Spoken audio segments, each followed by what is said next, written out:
Messieurs, bonsoir. À la une de cette édition, la riposte d'Ursula von der Leyen à l'arrivée aux manettes de Donald Trump se fait attendre, mais la présidente de la Commission semble un peu perdue. Nous évoquerons également la coupe budgétaire de l'administration Trump dans l'USAID, une petite révolution. Une page agricole ensuite avec la coordination rurale qui enregistre des résultats historiques aux élections des chambres d'agriculture. Et enfin, un reportage au Salon Rétromobile à Paris. Ce rendez-vous annuel est l'occasion de réunir les passionnés des voitures d'hier comme de demain. La guerre commerciale entre l'Europe et l'Amérique aura-t-elle lieu du côté de Bruxelles? Ursula von der Leyen semble perdue. Décryptage de Nicolas de Lamberterie. Face aux menaces de Trump, Bruxelles tremble et hésite sur la position à adopter entre opposition frontale ou négociation, voire soumission. Dans le viseur du président américain, le déficit commercial structurel des États-Unis qu'il entend réduire en imposant des droits de douane ou en annonçant des mesures chocs qui incitent au retour d'un certain nombre de sites de production aux États-Unis. Cela s'est par exemple vu avec le Canada et le Mexique, où les droits de douane ont été immédiatement suspendus pour un mois, le temps de concertation et de négociation. Dans le domaine des échanges de biens, en effet, la balance commerciale des États-Unis est largement déficitaire vis-à-vis de l'Union européenne, avec un déficit de 187 milliards d'euros. Ce que Trump semble feindre d'oublier, c'est qu'en revanche, dans le domaine des services, la balance américaine est largement bénéficiaire, d'une centaine de milliards d'euros. En clair, la balance des échanges prise dans son ensemble n'est pas si désastreuse que cela pour les États-Unis vis-à-vis de l'Union européenne. Mais qu'importe, le président américain, désireux de relancer sa production industrielle, base indispensable à la solidité et la prospérité d'un pays et de sa population, semble déterminé à tester ses interlocuteurs pour tirer le meilleur profit des rudes négociations qui se profilent. Trump considère que les exportations européennes affaiblissent l'industrie américaine. Il est vrai que le déficit commercial des États-Unis avec l'Union européenne était nul en l'an 2000 et qu'il a dérivé jusqu'aux 160 milliards d'euros actuels. La raison en est simple. La croissance étant très faible en Europe, les industriels européens ne vendent pas assez sur le vieux continent et se spécialisent dans l'exportation. C'est maintenant une faiblesse exploitée par le président américain, dont le pays est au contraire le premier consommateur mondial. Une analyse de la Commission européenne montre que des droits de douane américains de 10% feraient baisser de 30% les exportations de machines-outils, de voitures, de produits chimiques et pharmaceutiques. Et l'Allemagne, qui est déjà en récession depuis 3 ans, subirait alors une récession de 1,6% en 2025 contre 1% dans le reste de l'Europe. Les États-Unis n'ont pas intérêt à augmenter rapidement les droits de douane avec l'Europe, car les prix des produits importés augmenteraient rapidement. L'inflation touchant les Américains augmenterait alors fortement aux États-Unis, faisant baisser un pouvoir d'achat de consommateurs qui sont déjà exsangues. Cela explique d'ailleurs que Trump n'a augmenté que de 10% les tarifs douaniers avec la Chine, alors que c'est son principal déficit. Cela devrait jouer avec une hausse des droits de douane avec l'Europe moins brutale, plus graduelle que les paroles de Trump ne le laissent soupçonner. On pourra même s'étonner ou s'amuser de voir dans les médias mainstream des figures médiatiques comme le général Yakovlev, connu pour son hostilité verbale sans limite envers la Russie depuis le début de la guerre en Ukraine, déballer soudainement sur la façon dont les États-Unis rackettent les économies européennes depuis plusieurs décennies et expliquer que les États-Unis sont les principaux profiteurs du conflit en Ukraine. Une libération de la parole soudaine, maintenant que l'administration démocrate n'est plus en place et que Trump joue carte sur table une politique américaine qui garde en réalité de grandes constances. Sauf que voilà, les intérêts des pays européens sont tellement divergents qu'une prise de position nette et frontale vis-à-vis de la politique commerciale de Trump semble hautement improbable. L'Union européenne, elle est en position de faiblesse car, en cas de hausse des droits de douane, le perdant est forcément celui qui a un excédent commercial. Il y a 2 attitudes possibles pour l'Union européenne. Premièrement, la soumission. Acheter du gaz de schiste, des armes américaines, c'est la position d'Ursula von der Leyen. Une très mauvaise solution car le gaz américain arrive chez nous 5 fois plus cher qu'il n'est vendu aux États-Unis. Cela affaiblira donc un peu plus les entreprises européennes et nous rendra encore plus dépendants de l'énergie américaine. Deuxièmement, la résistance. L'Union européenne augmente symétriquement ses droits de douane là où elle a de gros déficits avec les États-Unis. Par exemple, sur le matériel de défense ou certains équipements électroniques. La position de résistance est peu probable car l'Union européenne est toujours désunie. Le slogan « Ensemble, on est plus fort » est vrai quand il s'agit d'une équipe tirant dans la même direction. Il est toujours faux quand il s'agit d'une équipe de pays avec des intérêts différents. Certains pays veulent jouer le jeu de la soumission pour calmer Trump. D'autres pays sont tentés par une certaine résistance. Enfin, les derniers comme l'Italie et la Hongrie veulent jouer de leur bonne entente avec Trump pour que ses décisions ne soient pas trop coûteuses pour le pays. De façon plus générale, l'option de voir l'Union européenne riposter sévèrement contre Washington est également très faible pour une autre raison. Depuis ses origines, la construction européenne a dans son ADN la mondialisation et le libre-échange. Elle est la région du monde qui exerce le moins de droits de douane et cherche en permanence à négocier de nouveaux accords de libre-échange, actuellement avec le Mercosur, tout en imposant à ses propres producteurs des normes toujours plus contraignantes et coûteuses, comme on peut notamment le voir dans le domaine agricole. Plus encore que lors du premier mandat de Donald Trump, l'Union européenne veut se voir comme un refuge et un phare du mondialisme progressiste. Reste à voir encore combien de temps cette politique suicidaire économiquement et de plus en plus autoritaire à l'interne pourra être maintenue en place. Coupe budgétaire pour l'USAID, cette agence américaine souvent considérée comme un outil de puissance, sinon d'ingérence de Washington, est victime de la nouvelle administration Trump. Un vent d'affairisme souffle sur l'Amérique. Le nouveau président a décidé de rompre avec les dépenses somptuaires de l'USAID, l'Agence des États-Unis pour le développement international. Celle-ci avait pour mission de fournir une aide humanitaire et de soutenir le développement économique dans des pays pauvres avec en arrière-plan un soft power américain, c'est-à-dire une influence américaine. 60 cadres de cette agence fédérale, au budget de 42 milliards de dollars, ont été suspendus en début de semaine. L'homme d'affaires et directeur du département de l'efficacité gouvernementale Elon Musk avait prévenu le 2 février sur son réseau social, un brin provoquant, je cite, « USAID est une organisation criminelle, il est temps pour elle de mourir ». Peut-être le sulfureux chef d'entreprise faisait-il ici référence aux casques blancs, ces milices qui ont pu soutenir des organisations terroristes en Syrie et qui ont été financées par l'USAID. L'objectif pour l'administration Trump est de recentrer les priorités américaines et éviter le gaspillage des ressources publiques, selon le mantra « America First » défendu par le président des États-Unis.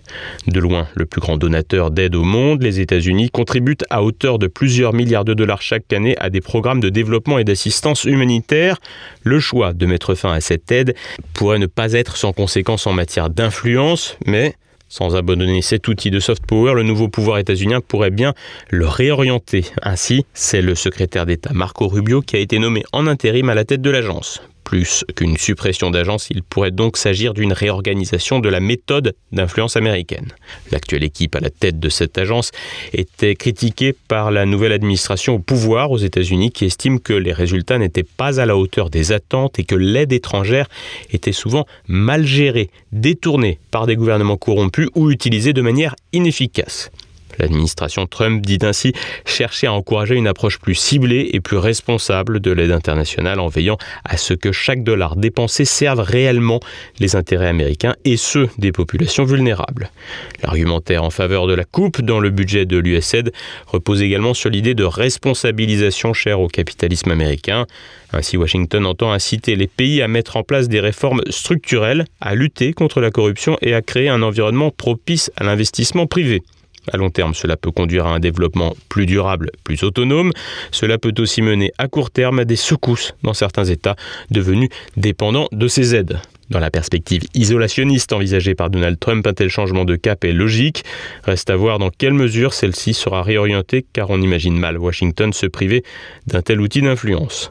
Ce désengagement s'inscrit dans un mouvement plus large de chasse à la dépense fédérale.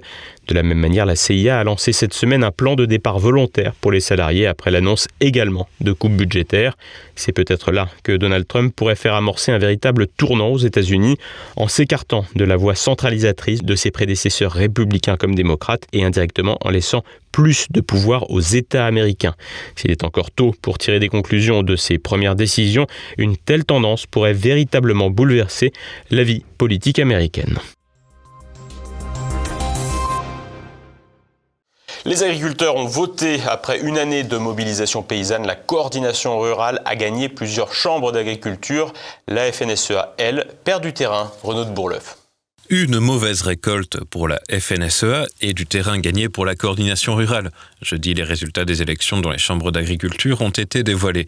La Fédération nationale des syndicats d'exploitants agricoles, syndicat promoteur d'une agriculture intensive, grand gagnant de la PAC et réputé proche du gouvernement, était jusque-là majoritaire dans 97 chambres sur 102.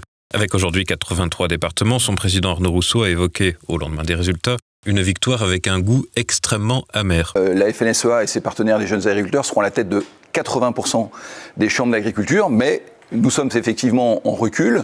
Un recul significatif. L'Alliance majoritaire a perdu 12 chambres d'agriculture, une première. Celle de l'Ardèche a basculé du côté de la Confédération paysanne, proche de la gauche altermondialiste.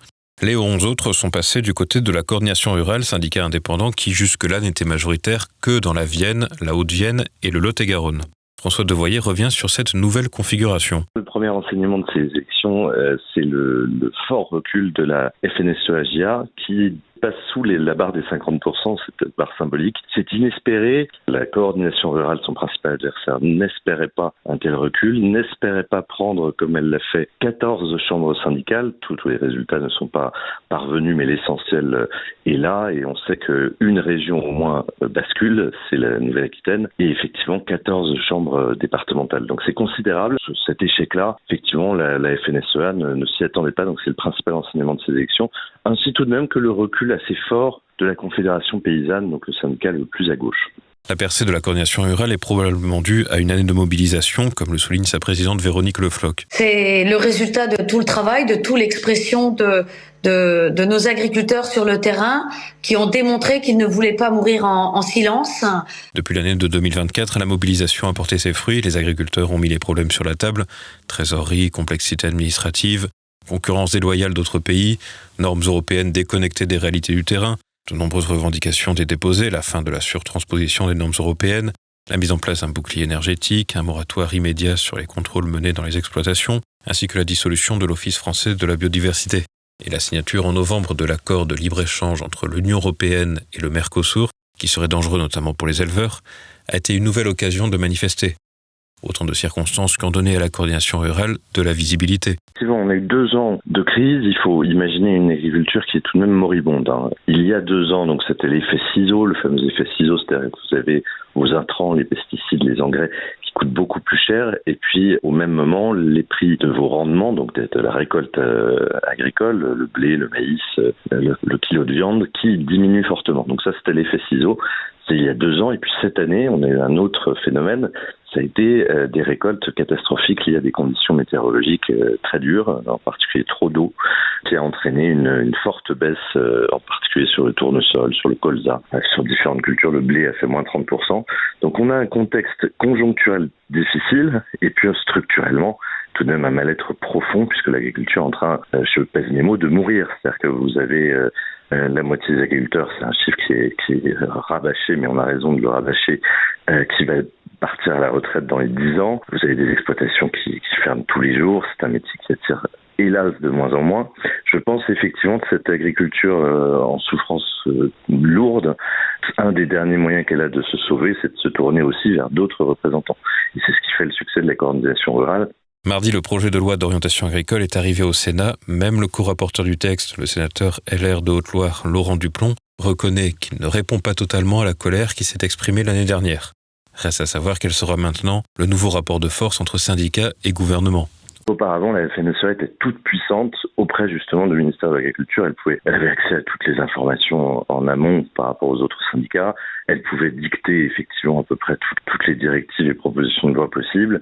Il n'y avait aucune différence finalement entre le cabinet du ministre de l'Agriculture et le cabinet de M. Rousseau, qui est le président de la FNSEA. Et la différence, c'est que là, il va falloir composer avec une opposition qui, elle aussi, aura accès à certaines informations. Le plus intéressant étant tout de même la Chambre régionale de Nouvelle-Aquitaine qui a basculé, qui aura un budget aussi. Ce que la coordination rurale promet, c'est une véritable redistribution, voir les agriculteurs comme des entrepreneurs, mais certainement pas ni comme des financiers internationaux, j'allais dire comme la FNSEA, ni comme des petits artisans microscopiques et sans impact comme la Confédération paysanne. Donc on va pouvoir juger sur pièce. Là, le pouvoir sera vraiment entre les mains de la coordination rurale en Nouvelle-Aquitaine. Le salon Rétromobile prend place porte de Versailles à Paris. Ce rendez-vous annuel est l'occasion de réunir les passionnés des voitures d'hier comme de demain. Louis de Torcy était sur place. Au cœur de la capitale de l'écologie punitive, le parc des expositions Porte de Versailles offre un havre de tranquillité aux passionnés de voitures. Chaque année, ce sont plus de 130 000 personnes qui passent les portes du salon pour échanger autour de leur passion commune. Alors, ce que j'aime avant tout dans les automobiles, c'est surtout son histoire. L'histoire de l'automobile, la technique, la technologie selon les années, c'est ce qui nous passionne le plus. La conduite, parce que ce sont des œuvres d'art mobiles. La chance que nous avons avec l'automobile de collection, c'est que c'est mobile. Donc nous profitons d'une œuvre d'art à son volant. Vous remontez le temps, voilà, c'est une machine à remonter le temps. Les constructeurs du monde entier sont présents grâce au dynamisme des associations de propriétaires de véhicules de collection. Outre les marques de luxe les plus connues comme Jaguar ou Rolls, on trouve également des Français comme Bugatti ou Delage. Mais le salon ne réunit pas que les constructeurs automobiles. On aperçoit également des motos, d'anciens véhicules militaires, des mécaniciens et des organisateurs de compétitions comme la course de l'Etna. Ils sont 27 années que nous faisons les rails de l'Etna, qui est une tour de toute la Sicile. Chaque année, ils changent les tours et ils viennent de tout le monde chez nous à rail de l'Etna. Et toutes les années, nous viennent du Japon, de Luxembourg, du Brésil, Argentine, Colombie, États-Unis et de toute l'Europe. Le président de Renault, Jean-Dominique Sénard, était également présent. L'occasion pour lui de présenter les derniers véhicules de la marque aux losanges. Le constructeur a remis au goût du jour des modèles mythiques qui ont fait sa renommée, comme la 4L ou la R5, dont la nouvelle itération est la voiture de l'année 2025. Pour Renault, le rétro, c'est l'avenir. C'est un pari de l'avoir fait, parce que, après tout, c'est un salon rétromobile. Et en même temps, on s'aperçoit que faire le lien entre les racines de l'entreprise et son avenir, c'est quand même la raison d'être d'une entreprise comme Renault. Donc je trouve que c'est intelligent de l'avoir fait et j'ai plutôt à l'encourager. La preuve, vous voyez, les gens passent de l'ancienne R5 à la nouvelle et sont heureux de retrouver ce lien. C'est assez humain finalement. Et de ce point de vue-là, c'est à encourager. Je pense que quand on voit tout ce qui est exposé aujourd'hui, alors j'ai pas encore eu le temps de faire tout le tour, je vais commencer par le stand Renault, on est proche d'une forme de génie, c'est évident. Et d'ailleurs, quand on voit l'intérêt de toutes les personnes qui sont là, je suis stupéfait de voir le nombre de gens qui vraiment sont aujourd'hui présents.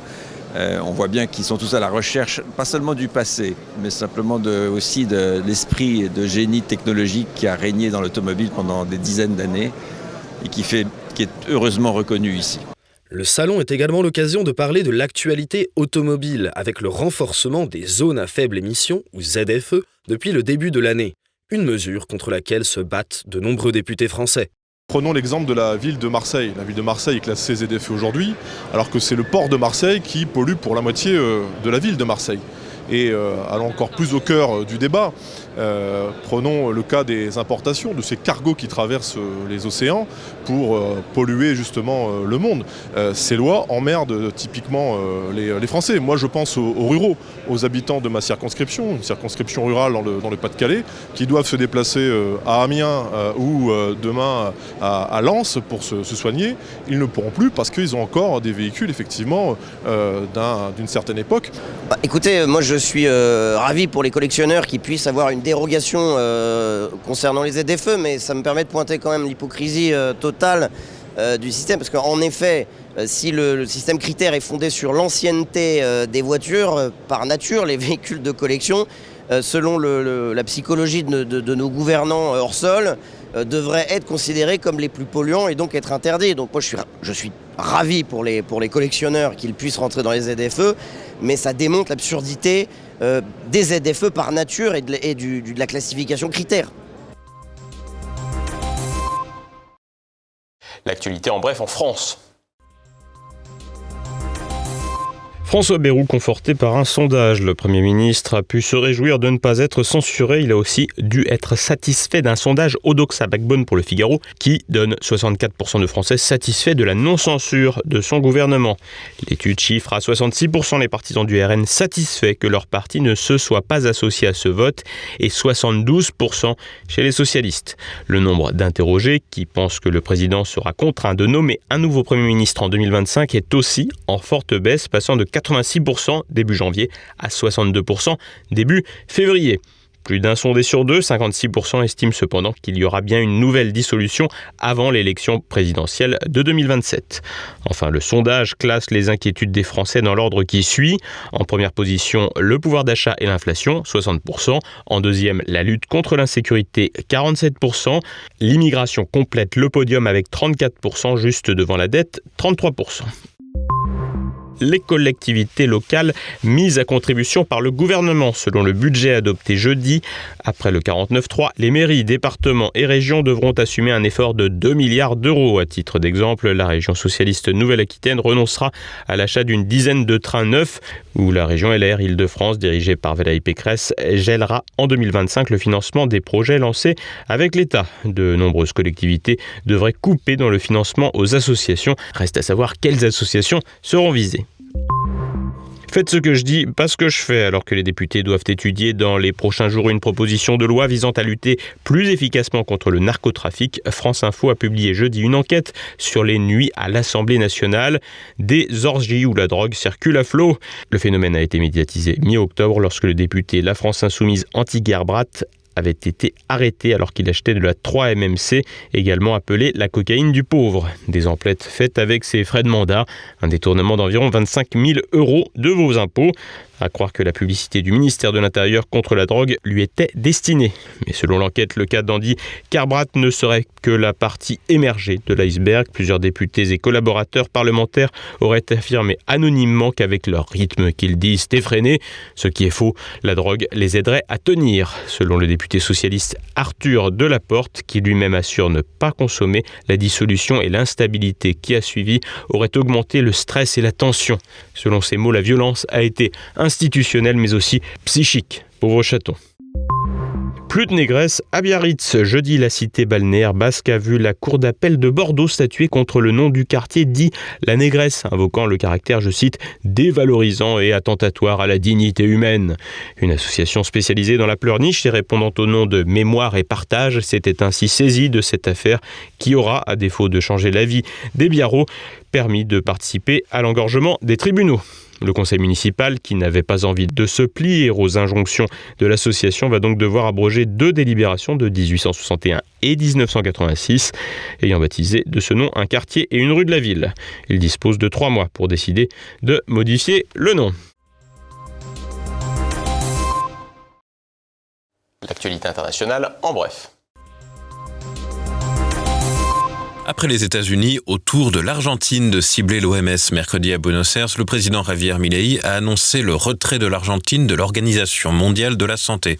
Selon le porte-parole de la présidence, c'est l'OMS qui a conduit le gouvernement argentin en 2020 à déclencher, je cite, le plus long confinement de l'histoire de l'humanité. Rappelons que c'était surtout le plus long du monde, 5 mois d'interdiction de circuler pour les Argentins. Avant d'accéder à la présidence, Javier Milei avait plusieurs fois fustigé les mesures restrictives de liberté prises pendant la crise Covid. Il évoquait une opération de contrôle social. Aujourd'hui, Javier Milei reproche à l'OMS d'avoir promu, je cite, des quarantaines éternelles sans fondement scientifique et une des plus grandes catastrophes économiques de l'histoire mondiale. Avec ce retrait de l'OMS, l'Argentine espère retrouver de la souveraineté concernant ses décisions sur la santé. Lutte d'influence en Océanie. Vendredi, le Premier ministre des îles Cook, Mark Brown, s'est rendu à Pékin pour discuter d'un approfondissement de leur partenariat concernant divers domaines tels que l'économie, la santé et l'éducation. Ce qui est mal vu du côté de la Nouvelle-Zélande, qui dénonce un manque de transparence sur la question. Rappelons que les îles Cook sont indépendantes de la Nouvelle-Zélande depuis 1965 et que, selon un accord de libre association, Wellington garde une compétence dans les relations internationales de son ancienne entité autonome. Comme son voisin australien qui a déjà interdit l'intelligence artificielle chinoise DeepSeek, la Nouvelle-Zélande est réticente vis-à-vis de la dynamique chinoise dans la zone Pacifique. Symétrie sociétale aux États-Unis, après les démocrates qui légiféraient sur tout et n'importe quoi, le président Donald Trump a annoncé jeudi qu'il allait, lui, créer un nouveau groupe de travail pour, je cite, « éradiquer les préjugés antichrétiens ». C'est le ministre de la Justice Pam Bondi qui en prendra la tête. Sa mission sera de mettre fin, je cite, à toutes les formes de discrimination contre les chrétiens au sein du gouvernement, y compris au sein du ministère de la Justice, du Service des Impôts et du FBI. Déplorant les violences et le vandalisme antichrétien, il entend ainsi défendre les droits des croyants aux États-Unis. Le président a aussi annoncé qu'il allait créer un bureau de la foi à la Maison-Blanche, qui sera dirigé par la télévangéliste Paula White, qui est également sa conseillère spirituelle. Un entrelacement entre religion et politique qui pourrait se montrer périlleux et qui, vu de France, semble pour le moins étrange. Bataille de tranchées entre minorités. La plateforme américaine Netflix a retiré l'acteur transsexuel Juan Carlos Gascón, qui se fait appeler Carla Sofia Gascón. Celui-ci a vu ressurgir des vieux messages sur les réseaux sociaux dans lesquels il qualifie l'islam de foyer d'infection pour l'humanité et moque la diversité dans le divertissement, ainsi que le mouvement antiraciste après la mort du délinquant George Floyd en 2020. L'acteur a fait dans la repentance en présentant ses excuses en tant que, je cite, « membre d'une communauté marginalisée ». Il n'apparaîtra donc plus dans les campagnes de communication du géant de streaming et devrait être évincé d'événements People. Ce soir, le plus d'éléments, et demain, dans le Samedi Politique, Élise Blaise reçoit la géopolitologue Caroline Galacteros pour évoquer la recomposition du monde au détriment de l'Europe sous l'impulsion de Donald Trump. Dimanche, les conversations et Terre de Mission. C'est la fin de cette édition. Merci de votre fidélité. À lundi.